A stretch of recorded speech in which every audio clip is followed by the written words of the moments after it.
Tawakal artinya kita menyerahkan perkara setelah berusaha. Jadi yakin dengan keyakinan apapun yang Allah sampaikan dan Rasulnya, lalu diikuti dengan menyerahkan apapun yang sudah kita lakukan, yang sudah kita ikhtiar kepada Allah Subhanahu wa Ta'ala. Dan kita sudah membahas beberapa hadis berhubungan dengan masalah itu. Yang terakhir kita bahas adalah tentang masalah 70.000 dari umat Muhammad sallallahu alaihi wasallam yang masuk surga tanpa hisab. Hadis 76.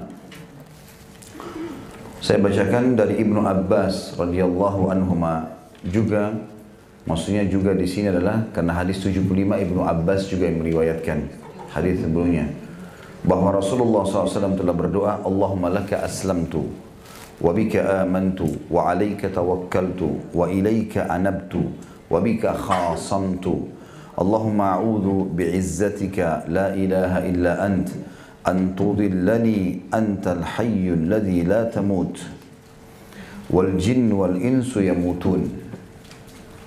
Doa ini doa mulia tentunya, zikir dan doa yang disebutkan Nabi SAW dalam hadis Bukhari dan Imam Muslim juga meriwayatkan ini. Yang artinya Allahumma laka aslamtu, ya Allah kepadamu lah aku berserah diri, wa bika amantu, dan kepadamu lah aku beriman, wa alaika tawakkaltu, dan kepadamu lah aku bertawakal, wa ilaika anabtu, kepadamu lah aku akan mengembalikan seluruh urusanku, wa bika khasamtu, dan karenamu lah aku bermusuhan, artinya aku memusuhi siapa yang engkau suruh musuhi.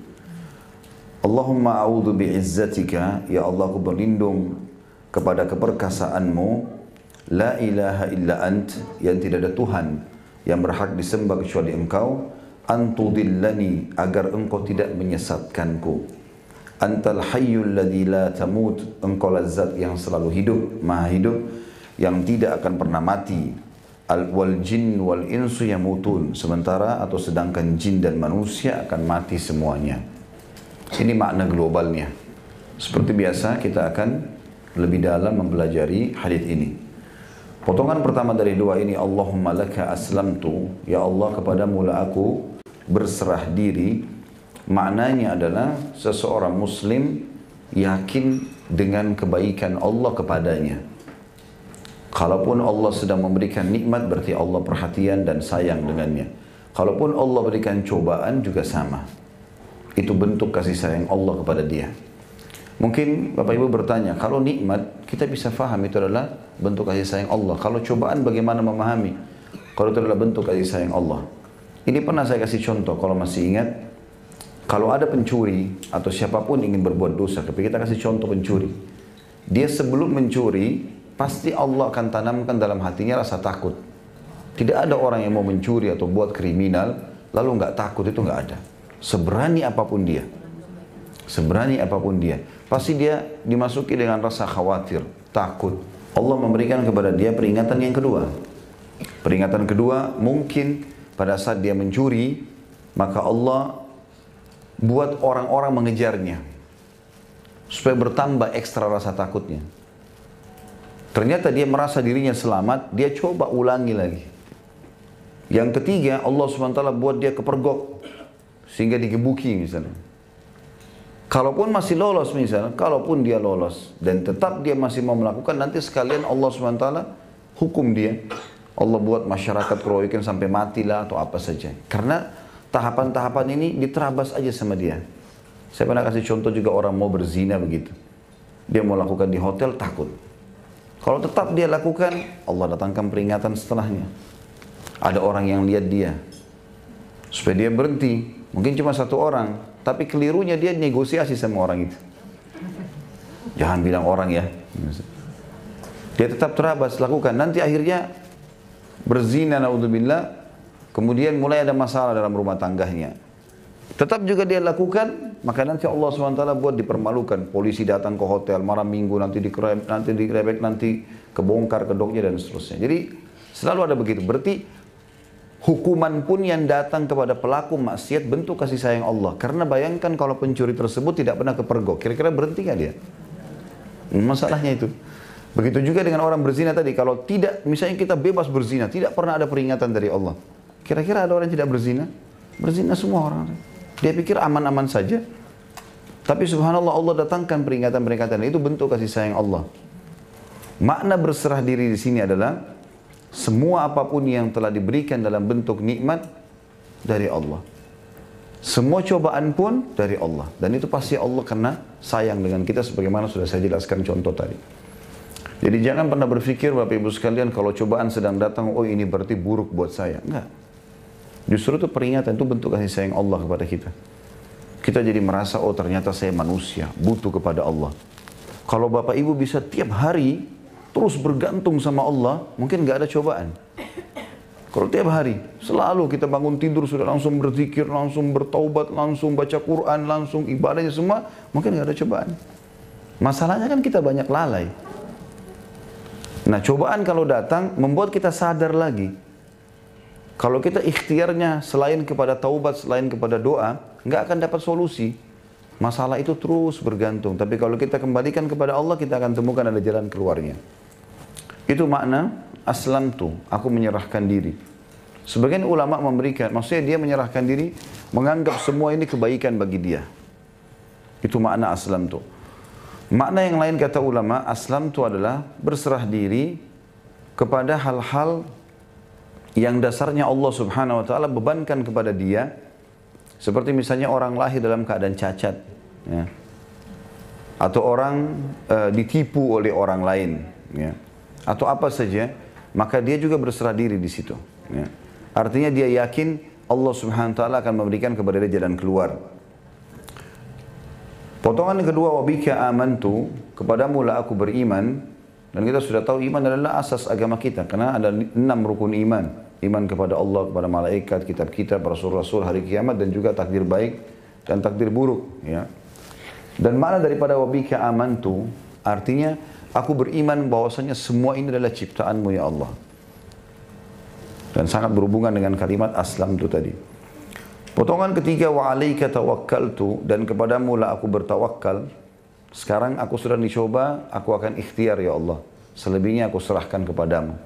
Itu makna wa alaika tawakkaltu, dan sudah kita jelaskan makna tawakal tentunya dari awal bahasan kita. Dan hadis Nabi SAW banyak sekali berhubungan dengan tawakal, di antaranya hadis Bukhari. Kalau kalian betul-betul bertawakal kepada Allah, dalam hadis ini dikatakan hakku tawakkuli. Tawakal yang betul-betul luar biasa. Pokoknya yakin sama Allah, Allah akan bantu, yang penting saya sudah ikhtiar. Maka kata Nabi SAW, Allah pasti memberikan kepada kalian rezeki sebagaimana induk burung yang keluar di pagi hari mencarikan makanan buat anaknya yang disarang, lalu dia kembali sore hari sudah membawakan makanan untuknya. Memang butuh tawakal, ya. Pasrah kepada Allah Subhanahu wa ta'ala. Tapi setelah ikhtiar, dan sudah kita jelaskan bedanya tawakal sama tawakul, ya. Kalau tawakul berserah diri kepada Allah tanpa ikhtiar, dan itu salah. Potongan keempat, wa ilaika anabtu. Makna anabtu di situ adalah kepadamu aku kembali, maksudnya mengembalikan urusanku, ya. Apapun sifatnya, ya. Apapun perkara, sekecil sampai sebesar apapun, kembali kepada Allah. Masalah kecil, pengen keluar rumah, supaya Allah mudahkan, ya Allah mudahkan supaya lancar, tidak macet. Pengen ke satu tempat, ya Allah mudahin parkiran buat saya. Hal-hal kecil yang kadang-kadang orang tidak fikir. Itu makna inabah. Kembali kepada Allah walaupun pada hal-hal yang kecil. Dan memang Allah sudah ajar kita itu kan. Mau minum, baca bismillah. Minum hal yang sederhana, tiap hari kita lakukan. Selesai, baca alhamdulillah. Mau tidur, mau masuk kamar mandi, keluar kamar mandi. Memang semuanya disuruh kita inabah kepada Allah. Harus bergantung kepada Allah SWT. Ya. Kemudian wabika khasamtu, ada angka kecil 105. Lihat ya. Lihat nggak? Di bawah ada tulisan itu. Maksudnya dengan musuh-musuh agama. Kalaupun kita harus keluar berperang, memang karena itu musuhnya Allah. Karena mereka keluar ingin memerangi agamanya Allah, maka kita perangi mereka. Itu makna umumnya. Makna khususnya adalah aku akan memusuhi siapapun yang engkau suruh musuhi dari ahli maksiat. Ahli maksiat, orang yang berbuat dosa dalam terang-terangan melakukan maksiatnya. Maka akan musuhi perbuatan maksiatnya karena engkau melarangnya ya Allah. Itu makna lain. Jadi makna globalnya adalah aku keluar menyerang musuh-musuh yang membenci agamamu ya Allah, gitu kan? Seperti jihad. Kemudian makna khususnya adalah aku akan memusuhi semua maksiat yang sudah engkau larang.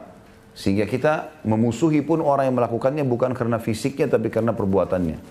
Kalau dia sudah tinggalkan tentu saja kita tetap kembali bermuamalah dengan dia dengan baik tentunya. Selanjutnya, Allahumma a'udhu bi'izzatika. Ya Allah, aku berlindung dengan kemahamuliaanmu. Bisa diartikan juga izzah, keperkasaan. Tapi kalau aziz, dalam bahasa Arab, kalau diterjemahkan manusia sebenarnya lebih mulia. Mulia dan terhormat. Salah satu sifat Allah adalah Al-Aziz. Allah itu mulia dan terhormat. Ya. Artinya kalau dinisbatkan kepada Allah sifat izzah ini, itu tidak akan pernah terhina atau tidak pernah dihina selamanya. Allah subhanahu wa ta'ala selalu mulia. Segelintir dari makhluknya saja yang kufur kepadanya. Mayoritas makhluk semuanya beriman. Malaikat, langit, bumi, tumbuh-tumbuhan, hewan-hewan. Bahkan mayoritas dari manusia sama jin beriman kepada Allah. Sebagian kecil dari jin dan manusia membangkang. Yang lainnya semua beriman. Semuanya ini mengetahui kalau dia punya pencipta Allah subhanahu wa ta'ala. La ilaha illa ant, kalimat yang paling mulia tentunya, kalimat tauhid. Tidak ada Tuhan yang berhak disembah kecuali engkau. Maknanya adalah, aku tidak mungkin bergantung kepada selain engkau ya Allah. Antudillani, ya, agar engkau tidak menyesatkanku. Di sini muncul pertanyaan, apakah memang Allah akan menyesatkan? Iya, jawabannya. Yahdi man yasha wa yudhillu man yasha. Allah memberikan petunjuk siapa yang dia suka, Allah sesatkan siapa yang dia suka. Tetapi Allah menyesatkan siapa yang dia suka ini dengan kemahaadilannya. Jangan bayangkan seperti kita manusia. Kita kalau marah sama seseorang, lalu kita menghukumnya, itu berbeda dengan Allah SWT. Kalau kita kena emosi, karena ego, ya, karena mungkin kezaliman, kalau Allah tidak. Dengan kemahaadilannya. Seperti misalnya kasus umat-umat sebelum kita yang telah Allah binasakan. Kaum Thamud, kaumnya Nabi Saleh, kaum Ad, kaumnya Nabi Hud, Fir'aun, kaumnya Nabi Musa, Namrud dan wilayah Babilonia, kaumnya Nabi Ibrahim. Semua ini kaum negeri Sodom, kaumnya Nabi Lut, Allah binasakan karena mereka sudah diperingatkan oleh Rasul. Utusan-utusan Allah ini bertahun-tahun tidak mau dengar. Maka Allah SWT sesatkan mereka sekalian. Ya. Makna sesatkan di sini, Allah di akhir-akhir setelah peringatan-peringatan terakhir sampai kepada mereka, mereka tidak mau, maka Allah tutup hati-hati mereka, sehingga mereka sama sekali tidak dapat hidayah lagi. Dan mereka sudah tidak punya kesempatan untuk taubat. Makanya umat-umat sebelum kita yang dihukum ini, mereka 3 hari, seminggu, sebelum binasa, itu Allah limpahkan nikmat yang luas pada mereka. Badannya makin sehat, mereka makin tertawa, ya. Hewan-hewan ternaknya makin sehat, buah-buahannya makin subur. Cuaca enak. 3 hari, seminggu sebelum binasa itu. Maka mereka makin lalai. Allah SWT sesatkan mereka dengan itu. Karena Allah sudah tahu ini tidak akan pernah mau mengikuti petunjuk. Itu makna daripada dhalal atau antudillani. Dan Nabi SAW berlindung dengan itu. Jangan sampai ya Allah aku termasuk orang yang melanggar, tidak mau engah dengan peringatanmu, lalu kau sesatkan aku. Sehingga datanglah hukuman Allah. Karena hukuman Allah Bapak Ibu sekalian tidak akan datang kecuali pada orang yang sudah puncak pembangkangan. Ya, peringatan-peringatan datang, tadi saya kasih contoh tahapan-tahapannya. Nanti terakhir tetap ngotot lakukan, maka sekalian Allah hukum. Dan itu bahaya. Allah gunakan kalimat dalam Al-Quran tentang masalah ini, akhadnahum bagtah. Kalau mereka tetap lalai dan sudah sampai pada puncak peringatan tidak mau tahu, maka kami akan menghukum mereka sekonyong-konyong, tiba-tiba. Dan mereka tidak sangka. Antal hayyul ladzi la tamut, wal ins wal jinn wal ins yamutun. Karena engkau adalah zat yang maha hidup dan tidak akan pernah mati. Oleh karena itu aku memohon kepadamu, sementara jin dan manusia semuanya mati. Ini sifat Allah yang mulia namanya Al-Hayy. Al-Hayy yang maha hidup. Biasanya di dalam doa-doa Nabi SAW yang lain digabung antara Al-Hayyul Qayyum. Seperti dalam ayat kursi misalnya, ya, Allahu la ilaha illa huwal hayyul qayyum. Allah yang tidak ada Tuhan yang berhak disembah Tuhan selain Dia yang maha hidup dan maha berdiri sendiri. Atau makna lain qayyum adalah selalu mengurus makhluknya. Hayy ini adalah sifat mulia dari Allah SWT. Dan ada satu hadis yang mulia tentang masalah istighfar. Istighfar ini bisa mendapatkan keutamaan sampai membersihkan semua dosa. Justru kan ada sifat hayy-nya Allah di situ. Yang bunyinya astaghfirullahil azim alladzi la ilaha illa huwal hayyul qayyum wa atubu ilaih. Kata Nabi SAW, siapa yang baca istighfar ini akan diampuni dosanya walaupun sebanyak buih di lautan. Penyebabnya adalah karena ada sifat al-hayyul qayyum di situ. Ada asma'ul husna, nama-nama Allah yang mulia di situ. Dan ini juga menekankan selain nama-nama Allah yang mulia al-hayyul qayyum juga menekankan kalau semua jin dan manusia siapapun dia pasti akan mati.